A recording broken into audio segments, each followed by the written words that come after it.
Boa noite a todos. Mais uma vez estamos aqui reunidos em nome de Deus e de Jesus, dando início a mais uma de nossas palestras. Eu espero que estejam todos bem, confiantes, cuidando aí do seu lado espiritual, procurando estar em prece, leitura do Evangelho, ouçam as palestras, participem dos grupos de estudos. Tudo está passando aos poucos. Com certeza vamos retomar as nossas atividades. Claro, tudo muito diferente, tudo mais lento, menos pessoas.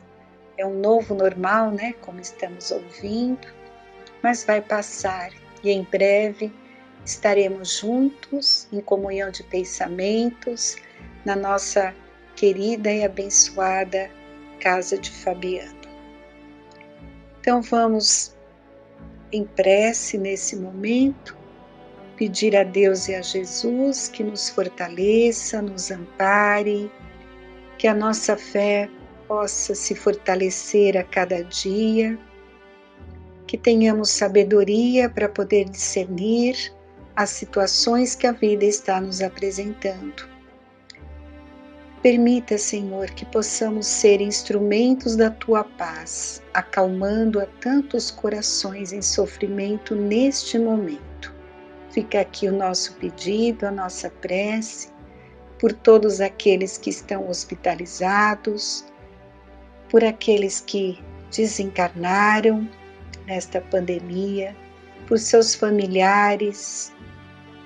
Que Jesus, na sua infinita bondade, ampare a cada coração.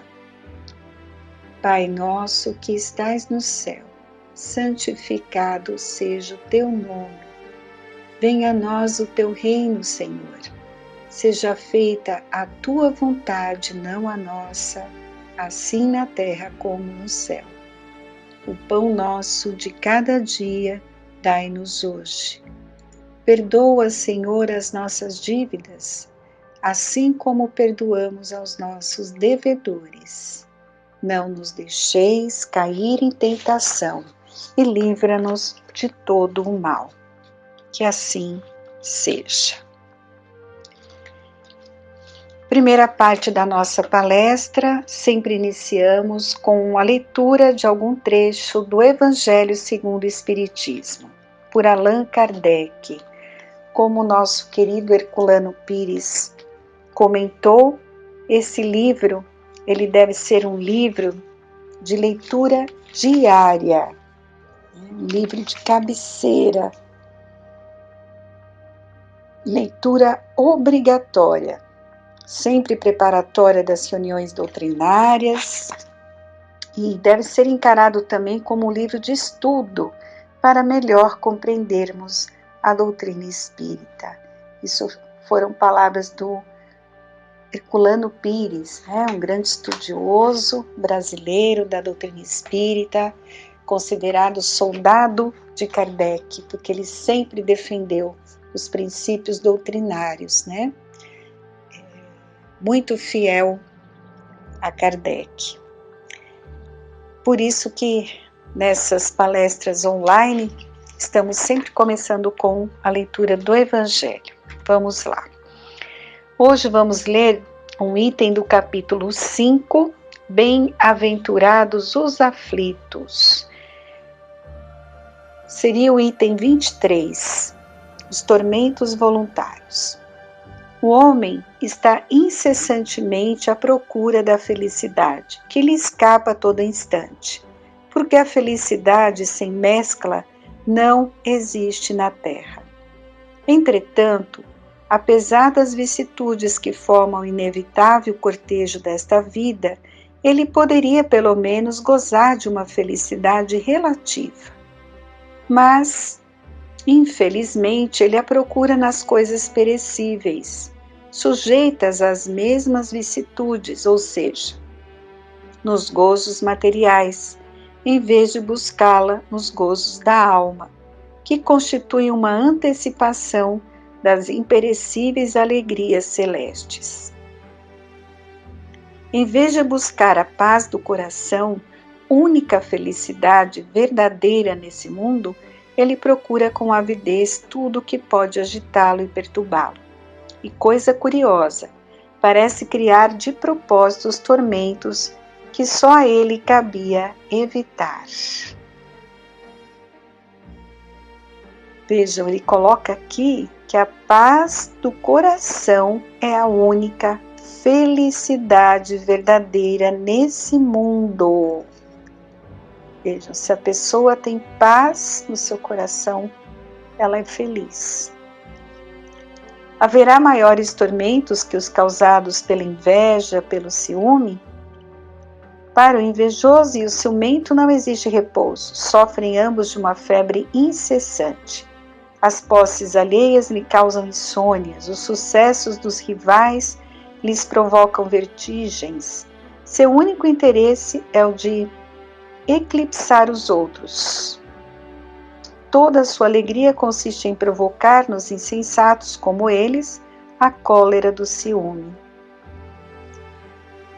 Quantos tormentos, pelo contrário, consegue evitar aquele que sabe contentar-se com o que possui, que vê sem inveja o que não lhe pertence, que não procura parecer mais do que é. Está sempre rico, pois se olha para baixo em vez de olhar para cima de si mesmo, vê sempre os que possuem menos do que ele. Está sempre calmo, porque não inventa necessidades absurdas, e a calma em meio das tormentas da vida não será uma felicidade? Então veja, um trecho de Fénelon, 1860, que nos traz aí uma reflexão muito interessante, muito importante. Uma das maiores dádivas do Criador, a criatura, somos todos nós, ao lado das reencarnações sucessivas, que são a possibilidade infinita de refazer os desacertos e de construir a felicidade, está no livre-arbítrio. Então, todos nós renascemos, quantas vidas forem necessárias para aprendermos, evoluirmos, nós construímos a nossa evolução, porque somos dotados do livre-arbítrio, condição de escolha. Na escalada evolutiva, a lei natural deu ao ser hominal, o ser humano, a possibilidade dele decidir sozinho o que quer, como quer, para que quer e o que fazer com o que adquiriu, especialmente quando foi uma experiência boa ou amarga. Mas muitas vezes, e na grande maioria das vezes, na realidade, o homem transforma essa dádiva em uma arma atroz, trazendo-lhe muito sofrimento.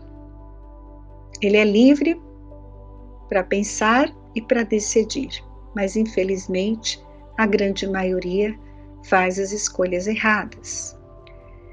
Pensa o homem que pode decidir adquirir o que não está ao seu alcance, o que pertence a terceiros, almeja acumular mais bens do que necessita, submete-se a futilidades, despreza valores morais, deturpa os melhores preceitos sociais, avança nos direitos alheios, quer granjear a qualquer custo o respeito dos subalternos e circunstantes, Então, vejam, são tudo situações que o homem acaba tendo atitudes, escolhas erradas e que trazem muitas consciências, vários tormentos, tirando a sua paz de consciência, a paz do coração.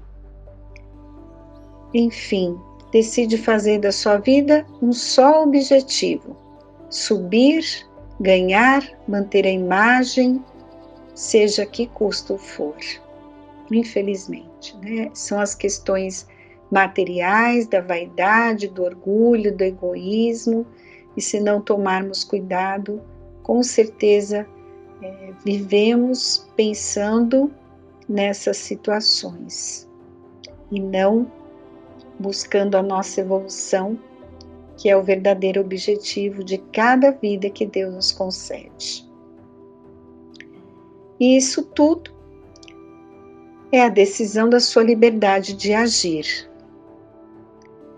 Quando as graves e funestas consequências vêm, as consequências das suas escolhas, aí ele coloca a culpa em Deus, no próximo, na incompreensão do mundo. E se acredita na reencarnação, debita aí os reveses ao seu passado desventuroso. Não é isso que fazemos, né? Na grande maioria das vezes, não assumimos os nossos erros, né? Então, existe a lei de causa e efeito. Até no Evangelho nós temos aquela parte, causas atuais das aflições e causas anteriores. E no próprio Evangelho fica a pergunta, se nós observarmos a situação e fizermos algumas perguntas, vamos ver que a grande maioria está nas causas atuais das nossas escolhas, que foram erradas e geraram essas consequências que estamos sofrendo. Então, não podemos culpar a ninguém, a não ser a nós mesmos, por tudo que passamos, por todas as consequências que vivemos. Mas, não é verdade? Se nos for lícito percentualizar, diremos que 90% dos males, aflições humanos que trazem dor e sofrimento, que são os verdadeiros tormentos, derivam de atos do presente, fruto da imprudência, da imprevidência, da imperícia, da ganância, do orgulho, da vaidade, da ambição e dos excessos de toda ordem. É o que eu acabei de falar, é fato isso. Se a gente for observar todas as aflições do ser humano, derivam dessas atitudes infelizes, imprudência, imprevidência, ganância, orgulho, ambição. A gente acaba cometendo excessos de toda ordem, o campo das viciações, em que uma grande parte da humanidade se perde pela busca do prazer constante.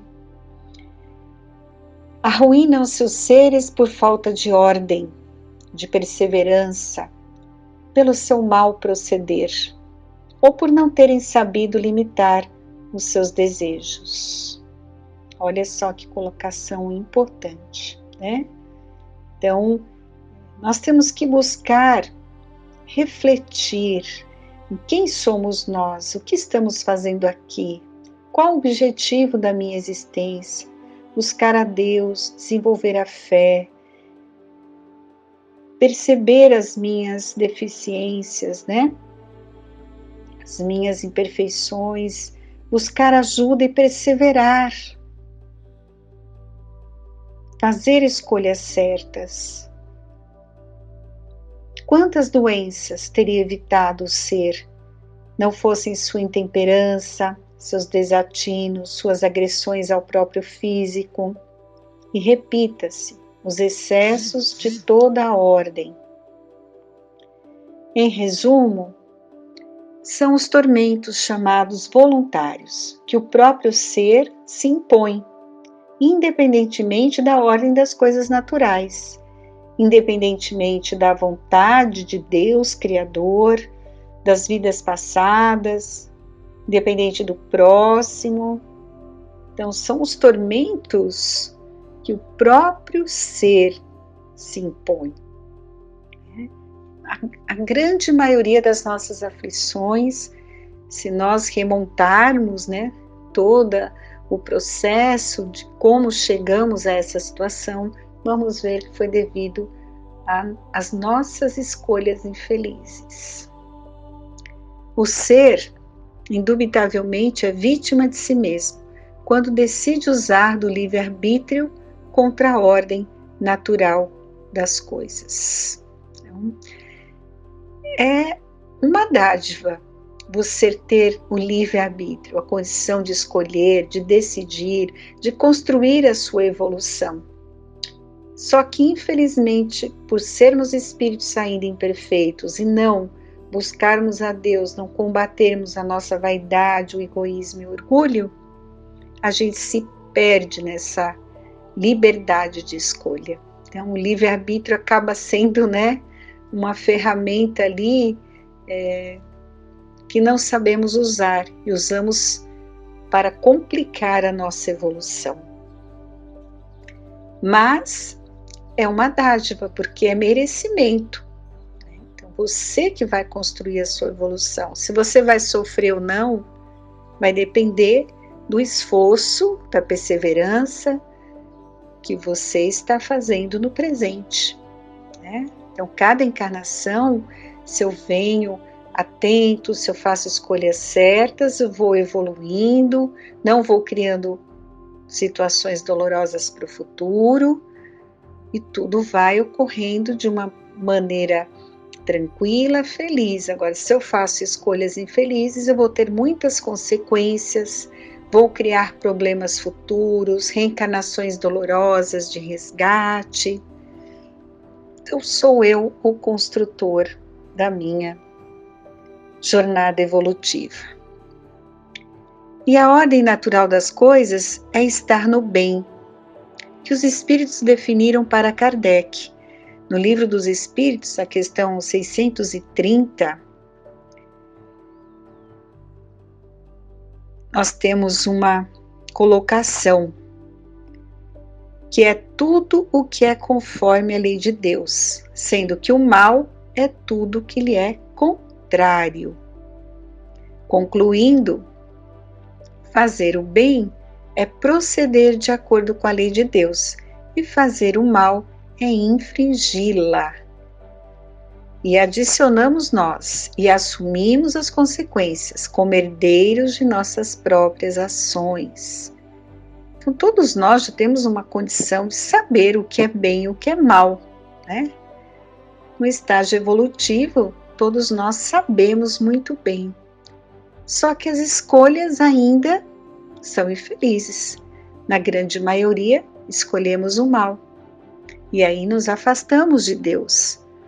Não seguimos o que o Evangelho de Jesus nos apresenta como roteiro de vida.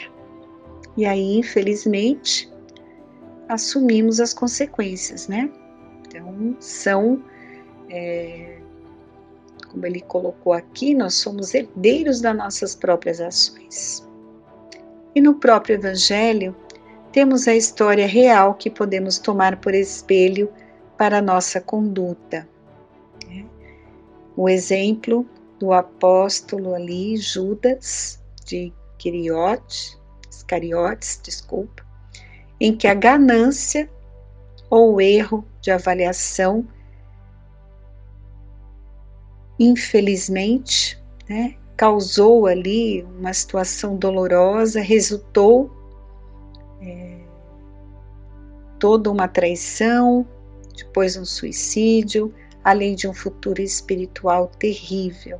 É claro que Deus, na sua bondade infinita, Ele compreende as dificuldades, não existe sofrimento eterno, mas nós vamos ter que sofrer as consequências das nossas escolhas infelizes. Ninguém vai poder consertar isso por nós, nem responder por nós. Então, atitudes infelizes têm consequências. Vale a pena? Eu sou um ser que fui criado por Deus, simples, ignorante, e o objetivo é atingir a evolução. Então eu tenho que estar me esforçando a cada dia por ser uma pessoa melhor, combatendo as paixões, as viciações. Estamos no mundo de provas e expiações, é um estágio evolutivo ainda imperfeito, mas temos toda a condição de nos melhorarmos a cada dia. Então, esta é a mensagem de hoje. Reflitam sobre essa questão dos tormentos que se fazem presente nas nossas vidas. E façamos o melhor, seguindo o roteiro do Evangelho do Mestre Jesus. Agradeço a atenção de todos e vamos passar para a segunda parte da nossa palestra com o companheiro Vitor. Uma boa noite.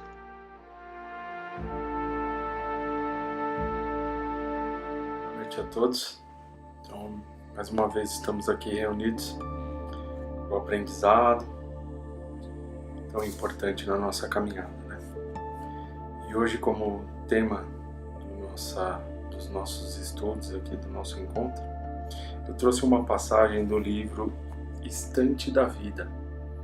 Tá? São mensagens do Irmão X por Chico Xavier.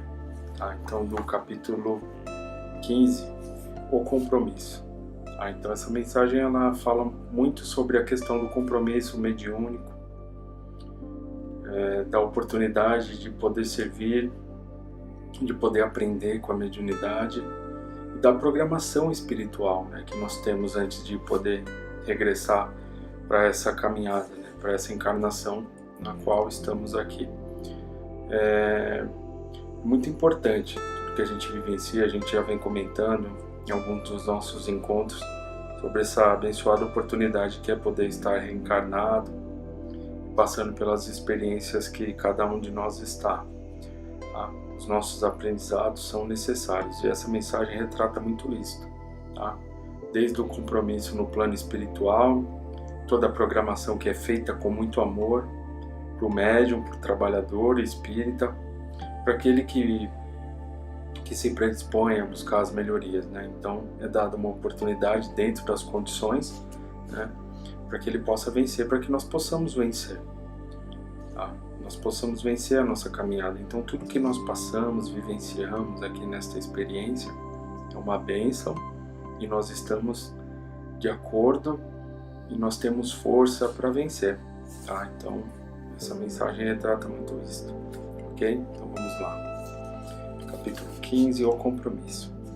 Chamados ao concurso fraterno em auxílio de pequeno grupo familiar, fustigado por doloroso caso de obsessão, instrutores amigos nos indicaram alguém no plano físico que poderia colaborar conosco.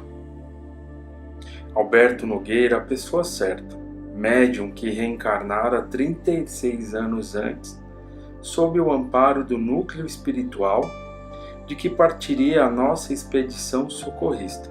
Tá? Então, esses espíritos, eles estão em busca de algum trabalhador para poder atender a uma situação que vinha ocorrendo dentro do grupo socorrista, do núcleo espírita, da qual ele fazia parte. Então ele já era um trabalhador. Tá? Então vamos lá. Tratando-se de companheiro que ainda não conhecíamos, em sentido direto, meu amigo Saturnino e eu, atendendo à recomendação de companheiros outros, fomos compulsar-lhe a ficha, ou melhor, o processo que lhe dera origem à existência atual com tarefa mediúnica de permeio. Então eles foram consultar, né, como que esse irmão estava, enfim, quais as necessidades e as oportunidades dele. Engolfados na consulta, lemos comovidamente a súplica do próprio Alberto antes do renascimento, ali nas primeiras folhas da curiosa documentação. Tá? Então, no caso, esse trabalhador, antes da reencarnação, na programação espiritual dele, para que ele pudesse viver uma nova experiência. Então vamos ver aí o que esse médium pediu quando no plano espiritual. Reconhecendo as suas necessidades, reconhecendo algumas situações que ele já vivenciou, os erros, enfim, né? Tendo um pouco mais de lucidez perante ao que aconteceu e ao que poderia estar por vir na caminhada dele. Tem algumas considerações bem importantes aqui para a nossa reflexão. Senhor Jesus, conheço a minha posição de espírito delinquente e por isso rogo a vossa permissão para tornar ao campo terrestre, de modo a resgatar minhas faltas. Pequei contra as leis de Deus, ó divino tutor de nossas almas, e fomentei intrigas nas quais, a meu mando, pereceram dezenas de criaturas.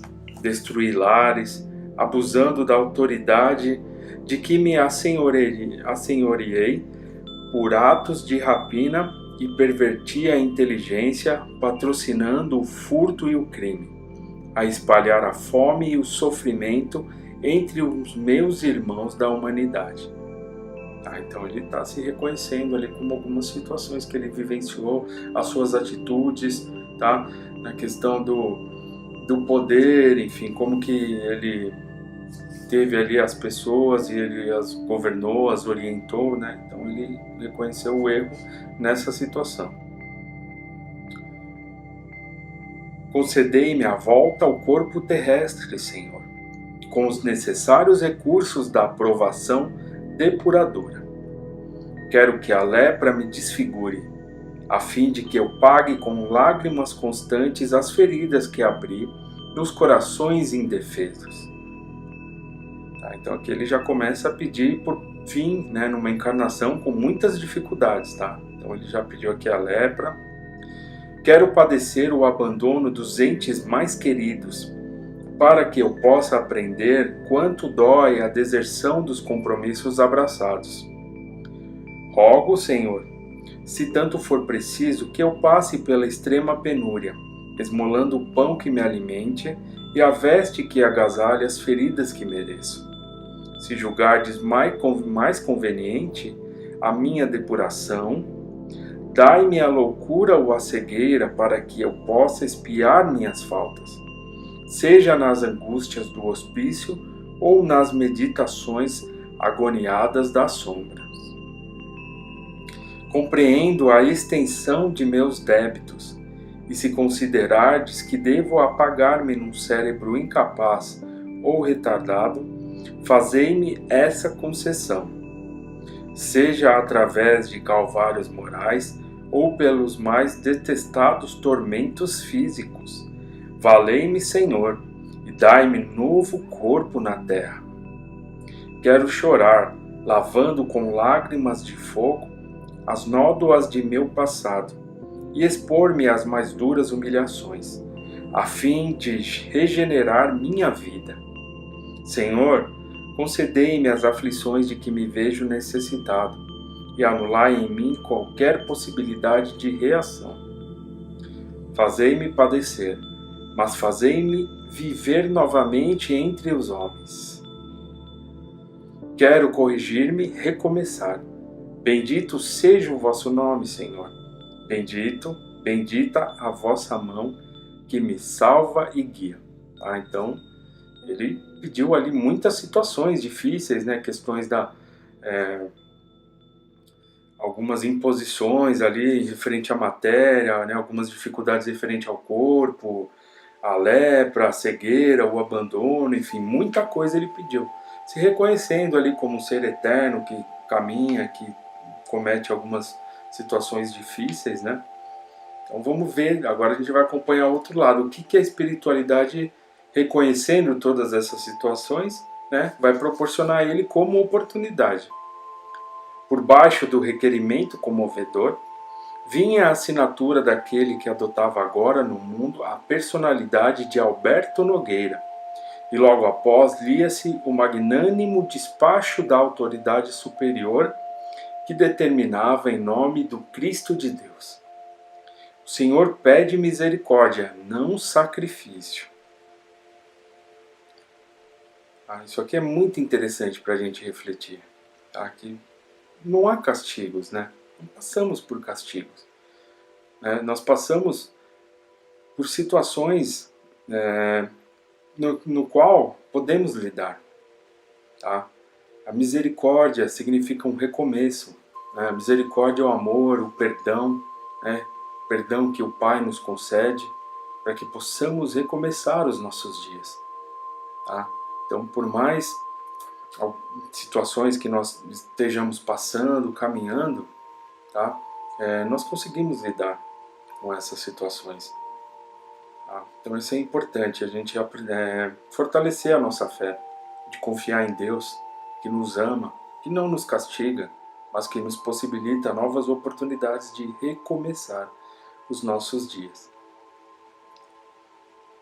O interessado resgatará os próprios débitos em vida normal, com as tarefas naturais de um lar humano e de uma família, em cujo seio encontrará os contratempos justos e educativos para qualquer criatura com necessidades de reequilíbrio e aprimoramento.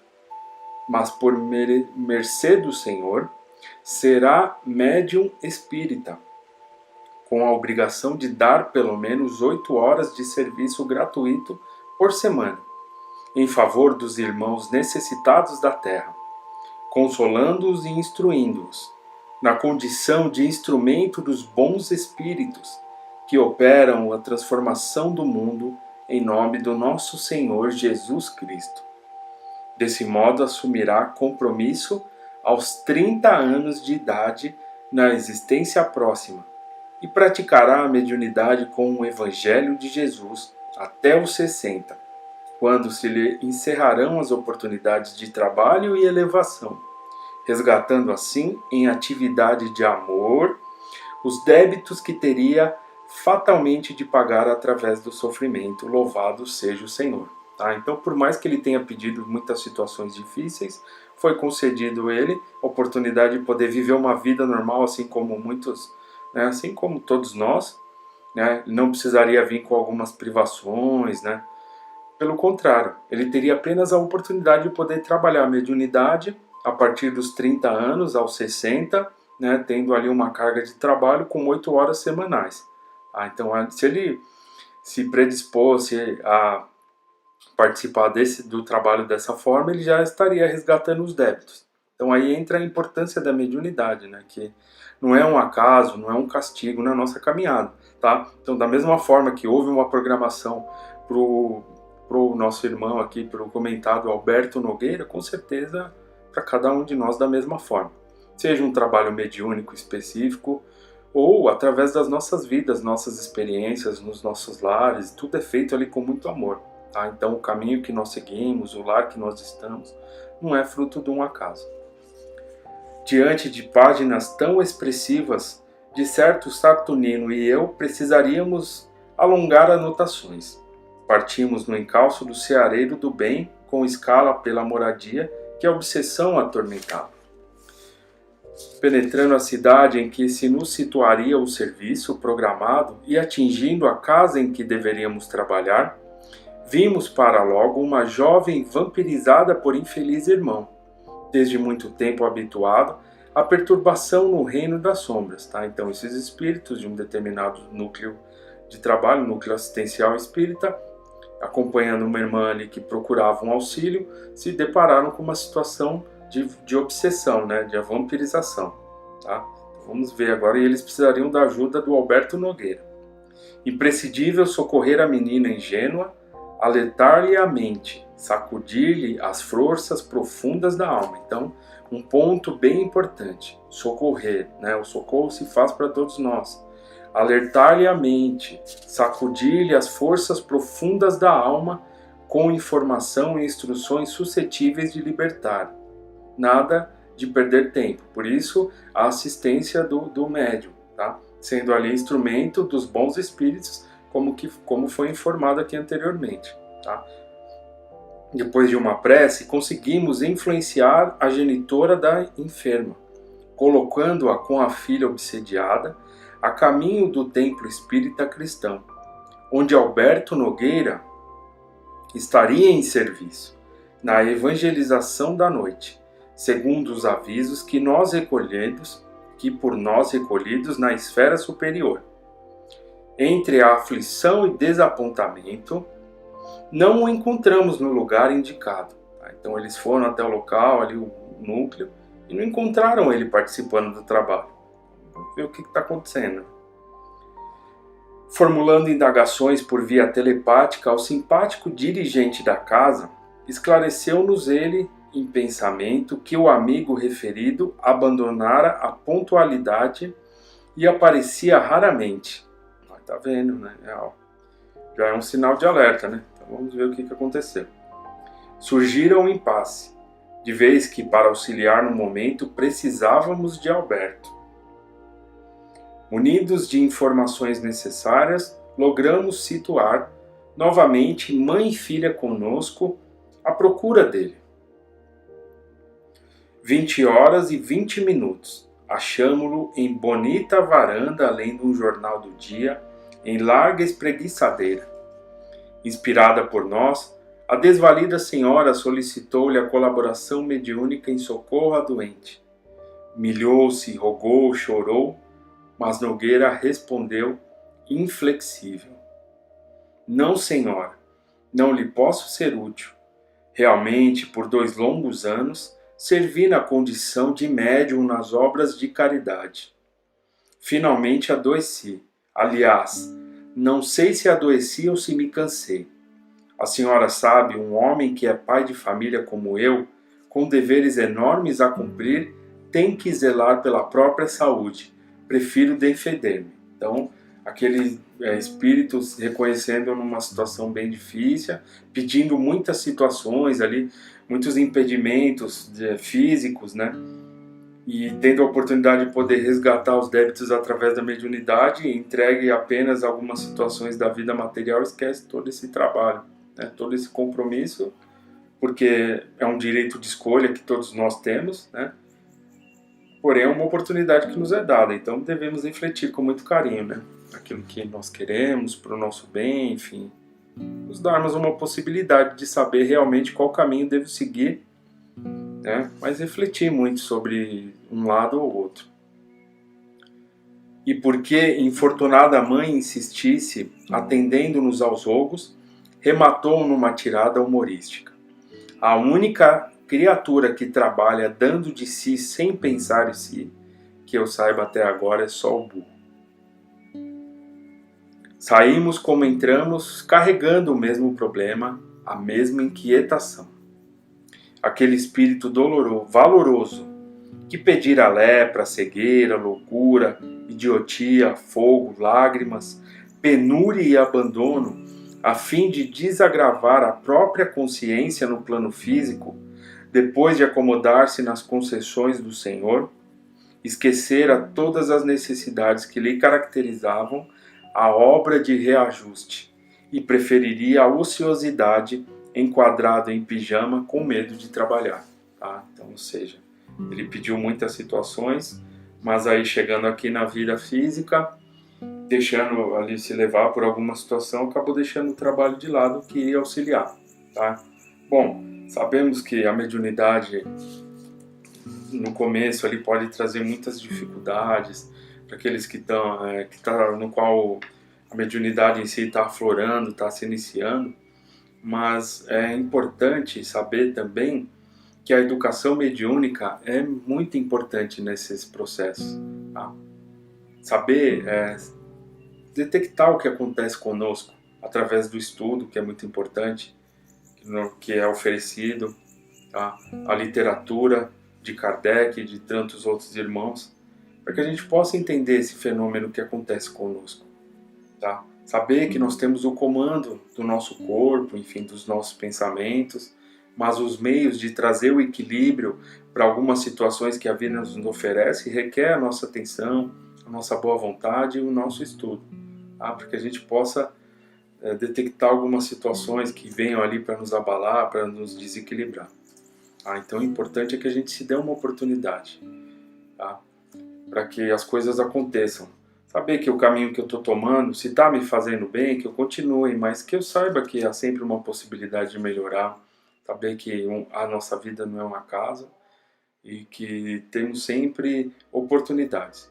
Assim como temos de ter uma família, enfim, de construirmos uma carreira, ou seja, algo que nós queremos para a nossa vida, com certeza a mediunidade é algo que vem para nos acrescentar também, tá? Numa programação, como foi falada com muito amor, para que a gente possa seguir adiante e buscarmos a felicidade, o equilíbrio das nossas vidas nessa encarnação. Tá? Então, vamos nos nutrir de todo esse amor, todos esses ensinamentos que esses irmãos deixaram e para que a gente possa fazer com que a mediunidade dê frutos positivos na nossa vida. Então, essa é a mensagem que eu trago para vocês essa semana, que é muito importante. Seja na minha mediunidade, nos trabalhos, seja na minha vida física, seja na minha vida profissional, eu posso sempre conquistar algo de melhor para mim. Tá?